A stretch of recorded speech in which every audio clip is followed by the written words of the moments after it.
Magandang araw mga kaibigan. Nandito kami ngayon ulit sa bayan ng Paracale. Medyo masama yung boses ko kasi naulanan kami kahapon. Tsaka sobrang init kasi. Tapos biglang umulan, inabutan kami. Kaya yun, masama ng aking boses. Ano? Pero nandito kami ngayon sa Paracale ngayon kasi mayroong mga marites na nakapagkwento sa atin ng kalagayan ng isang pamilya dito sa bayan ng Paracale. At ang kwento, mga kaibigan, ay kakaiba yung naging pagmamahalan ng isang pamilya dito sa Paracale. Kaya samahan niyo ulit kami ni Inday, kaming dalawa ni Inday, para puntahan yung pamilya na yun at makikimarites tayo kung gaano ba katotoo at kung paano ba yun nangyari. Kaya tara mga kaibigan, puntahan natin. Ito po mga kaibigan yung bahay nila. Ayan, naman po lang kung may tao. Opo. Magandang hapon po. Magandang hapon. Pasok. Ayan, pasok tayo. Pasok saan? Ayan. Ito po si Nanay.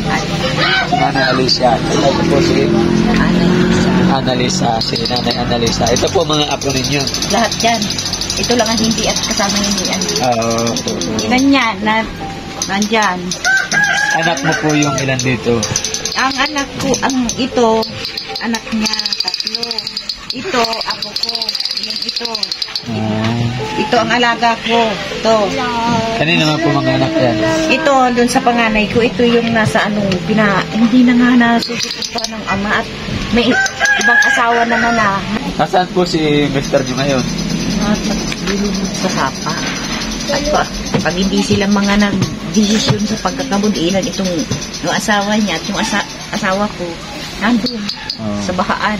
Eh sabi ko, pag kita mo ngayon, hindi mo ka nakapagpasok at hindi mo na makapagpadala yung mga magulang. Isa din wala. Sabi ko nga sa kanila, kahit sabi ko, 100, 200, padala nila sa araw-araw man lang. Sabi ko, pag 1 linggo na lang sa ko yun. Parang tulong-tulong na lang. Sabi ko, walaan niya at mga ipapadala. Sabi ko, ngayon po nagkakabon yung mga minutes. ay, nagkakabon. Kahit para paano man lang bagang sabi ko. Kagandamihan bagang yan. Sila na nag-aaral na yan. Sa akin, 3. Kay Nini, 3 din. Hindi 6. Bali ilan po kayo dito sa bahay nito? Lahat? Kami mag-asawa. 3 ang anak nila. Tapos 3 din sa akin. 3 ba? 4 na. Oo. May 4. Hindi na mabilang po ni Nanay sa sobrang dami. Oo, kasi malibasan minsan ay ko sa kainom ko ng gamot. Tapos hindi pa ako makapag-desisyon lagi at awangan ko sa nakot. Lagi na lang siya lagi. Hatin lang hatin. Tapos sabi ko yung paa ko pa masakit. Oo. Kaya hindi ako nakakapag-kapatid. Dati noon, tulong ako sa kanila. Ay ngayon, wala. Kaya sabi ko sa kapatid, makiusap ka dun sa mga kapatid mo. Ngayon sabi ko, minaramdaman ako. Paano ko sabi ko yan? Ako laki sabi ko, ang pag-asa nila kung ako pa'y magkakasakit. Halos hindi ako makalakad. Bakit paano po na... Itong pa akong ito nga, hindi nakakatigo. Dati naman noon 1 taon. Ako lagi porsigido sa kanila kasi yan, sakitin na din. Pakiusap lang ko, sabi ko sa mga anak kong iba. Yung 2 kong anak, 3 na lang sila ay. Tulungan na lang nila yung kapatid nila. Kasi gusto lang naman namin mag-ina ay matutukan yung mga anak nila. Ang papahati isa-isa, dadalwa naghahanap buhay. May gilang kung makakuha ng nilibo, hindi daan-daan piso. Kulang pa sa mga bata pang araw-araw. Pero napansin po na may gold ka po. Pansi lang yan. Pansi lang. Bigay lang yun. Nag-iyak na po si Nanay. Oo, kasi naawa lang ko dun sa anak kong babae. Kasi yan lang naman wala man trabaho, tultul yung asawa. Tapos dito pa lahat yung mga pamangkin niya. Minsan manaiyak na yan sa akin, Mama, paano na ito? Alangan ko naman ito ipamigay sa iba. Hindi ko naman pwede, Mama, iga at chipwira ito. Mapansin niyo mga kaibigan, ito yung bahay niya. Dito may maliit na tulugan. Sino po natutulog dito? Ay kami dito mag-arap po. Dito. Yan, dyan yung mag-irina. Ito. Yung dalawang batang babae dun sa loob. Doon. Oo. Ayan. Kita niyo po yung bahay nila. Ito po yung kusina nila. May baba ko ba dito? Papasok dito ha. Sige ba? Ayan. Ito yung kusina nila. Ayan yung bahay po nila. Ano? Bali ilan nga po kayo dito? Napadagdag po ay isa ay BNC po. 11 dito. Tapos dalawa yung naghaharap dito. Dalawa. Yung mister mo po, tsaka yung mister mo. Sa isang araw po, magkano naman ang kinitita nila? Minsan po wala. Minsan 3. Minsan 2 araw, 3 araw bago matimbag. Magkakasya sa mga bata, ilang bata yan. Kaya sabi ko hindi man lang sabi ko makakuha ng magagandang trabaho. Wala po bang pwede ibang trabaho? Kung ano-ano na lang, basta may magpakitaan ng marangal. Okay. Sabi ko, tama na yun, okay na yun. Basta sabi ko, huwag lang sabi ko mapabayaan yung mga bata. Sabi minsan nga, sabi nung, naawa na rin ako sa manugang ko. Nareklamo siya, Mama, paarampun ko na itong mga ako mong ito. Sabi, ito naman ang nakontra yung anak kong babae. Naiyak siya. Bakit? Kung kayo kaya pinabayaan ng magulang nyo, maging gayaan kayo. Ay, simple sabi ko, nababagot lang sa dami ng bata. Bis yung anak niya, matutukan niya, hindi at ito pa mga ito. May 4 ito sa akin na ito, babaeng isa. Opo. Maliit pa yan, nasa amin na. Tapos ito, ang naawa ako dito. Kasi imbis ko pa grade 4, grade 5 na, grade 2 palang kaklase nitong isang lalaki. Balik itong bata po yung bata dito, ano? At makikimartes kami ngayon sa love life nyo. Sinabalitaan namin na yung mister ni Annalyn, kapatid ng mister mo. Totoo po yun. Yan. Tibali magtsuhin na ang yung asawa mo at saka itong asawa ni Annalyn. Paano po nangyari yun na naging parang yung asawa ko, kala ko hindi magusto sa akin kasi may mga anak ako, hindi na ang anak ko 5. Parang yung pagsubok ko, nakala ko hindi ako seryoso. Tapos sabi ko, edi nagtira kami diyan sa bundok diyan sa kapatid ko kay Rosie. At galing kaming isla. Parang aburido pa ako dun sa sarili ko noon. Tapos nagtira kami diyan ng ilang buwan. Nagligaw muna dun sa anak ko. Una pala itong niligawan yung tsuhin niya. Unang naligaw. Ngayon, sino ang unang napangasawa? Una siya napangasawa? Siya ang unang nakaasawa. Siya ang unang nakaasawa. Ngayon, nung mag-asawa na sila, nakatira na ako sa kanila. Nakatira doon sa kanila. Kung sa bagay, iniwan ko sila, mag-asawa na kasi sila, itiniwala ko na yung anak ko doon sa kay Lito. Oo. Nagtrabaho naman ako ng Maynila. Umuwi ako sa Maynila, galing Maynila, sa madaling sabi, nag-uwi ako sa Maynila. Yung nagusto naman sa akin, yung kapatid, parang kapatid ng asawa ni Nini, na sabi ko, magusto ka sa akin, bakit? Anong nakita mo sa akin? Ang nakita daw yan sa akin ay mayroon. Ang tanong ko, Anong mayroon? Anong mayroon sa akin? Kasi yung hinahanap niya daw sa isang babae, parang yung pambahay talaga, nasa akin daw. Ay, sabi ko, salamat at maalam ka sa ko magkilatis ng tao. Kung sa akin, sabi ko, hindi ka sa akin papasa. Sabi sa akin yan ng anak ko. Ba't magusto ka niya dun kay Tiyo? Ay, kay Mama Tiyo, Kuya. Kuya. Sabi niya, awan ko kung anong sinalitaan niyan saan ng anak ko. Magdaan ka muna sa akin kung makapasa ka. Ayun ang Po sa akin. May gusto po siya kay Mama. Sabi ko, hindi po pwede kasi marami kami magkakapatid. Nagpaalam sa'yo? Nagpaalam po muna sa akin bago sa kanya. Oo. Ngayon, sabi nga ni nanay, kailangan makapasa muna sa'yo. Paano naman nakapasa sa'yo? Nagpakita po siya ng ugali mabuti. Yung pong kapatid ko, pinag-aral niya. Oo. Yung bunso ko pong kapatid. Oo.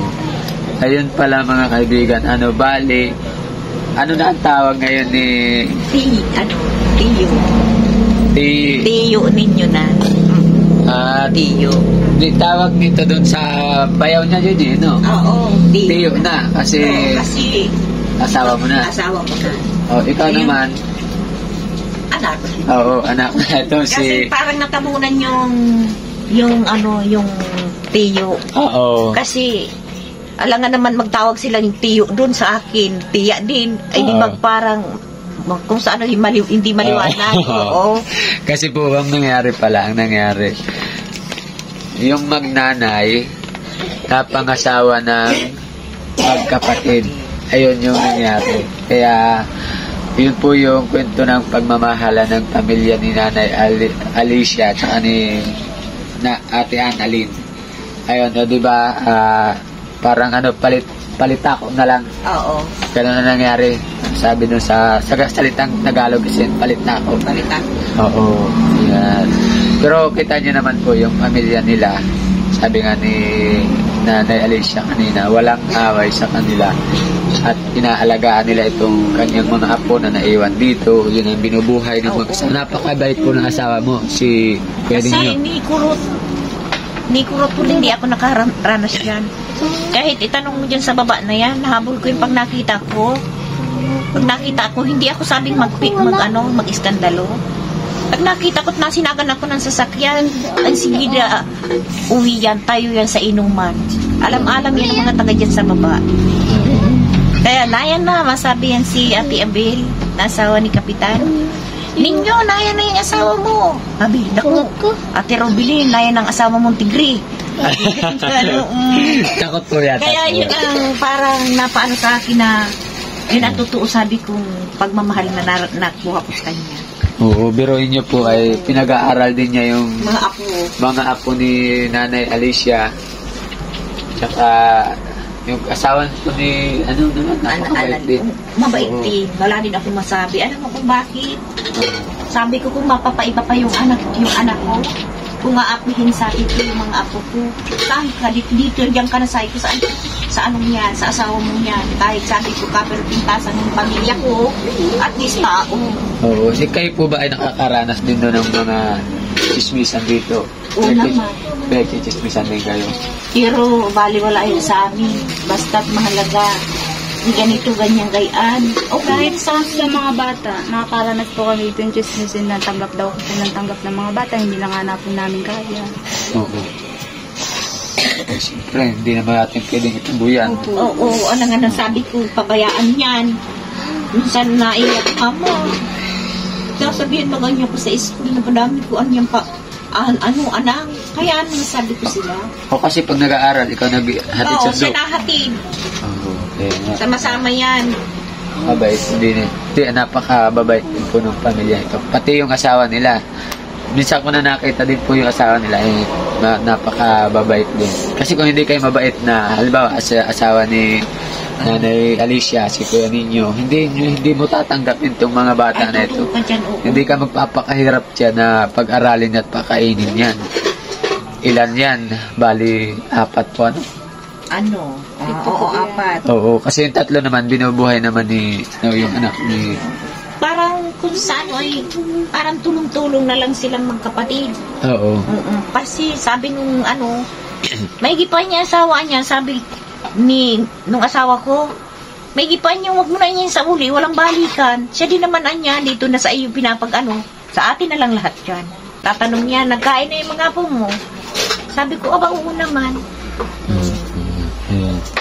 Dating yung asawa ni Nini, masabi yan, asawa, yung mga bata, tulog na. Oo, tulog na niya. Titingnan pa yan isa-isa bago yan matutulog. Sa trabaho po, sama naman sila magkapatid din. Hindi, minsan hiwalay sila. At kung magsasama daw sa isang trabaho, baka walang makuha yung isa, ay di walang Oo, barahin magkahiwalay. At kung halimbawa maka-100 siya, yung isa naman ay malaki-laki, o ay di pandagdag na din. Meron kaming pangbili na lang to ng ng mga bata ulam.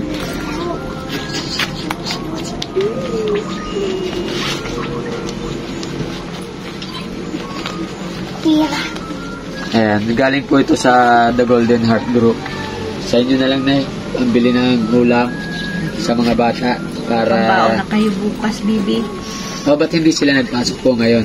Wala pong pambaon. Walang pambaon na ngayon, may pambaon na kayo. Salamat. Maraming salamat sa inyo. Opo, galing po yan sa The Golden Heart Group. Yung The Golden Heart Group, yung nag-susuporta sa aming gawain. Sila to po talaga yung tumutulong. Hindi naman sa amin po galing yan. Pambaon namin yan? Opo. Para makapasok may mabibilhan ka na dito ng sapatos. Oo. Kayong dalawa ni Kuya Kulanding. Kailan po, Lola? Na bukas, pag mayroon na nang hindi kayo maiingit doon sa mga pinsan nyo. Kasi yun lang naman nakayanan ni tita mo. Sila lang muna bago kayo. Ay, yung mga magulang po niyan ay Wala din sila. Yun lang naman inaano ko sa kanila. Na hindi sila magpabaya sa mga anak nila. Kailan ako nagtanda sa kanila sa akin. Pero hindi ko yan itatakwil. Hindi ko yan ipaano sa iba. Minsan niya na sabi sa akin, lahat ng gusto ni mama sa kanya. Sabi ko, hindi tatyagaan ko yan. Wala naman sabi ko kaming anak na mag-asawa. Kami naman na Kuya Kulanding. Naawahan ko itong, ito, dalawang ito, magkapatid. Nagkapatid sila sa ama. Kung saan mga broken family sila. ang nanay po nila ang anak mo. Yung tatay. Tatay. Oo, tatay. Wala ka po. Nakiusap nga sa akin na pasensya na muna. Nag-usap yung magkapatid ni Ana.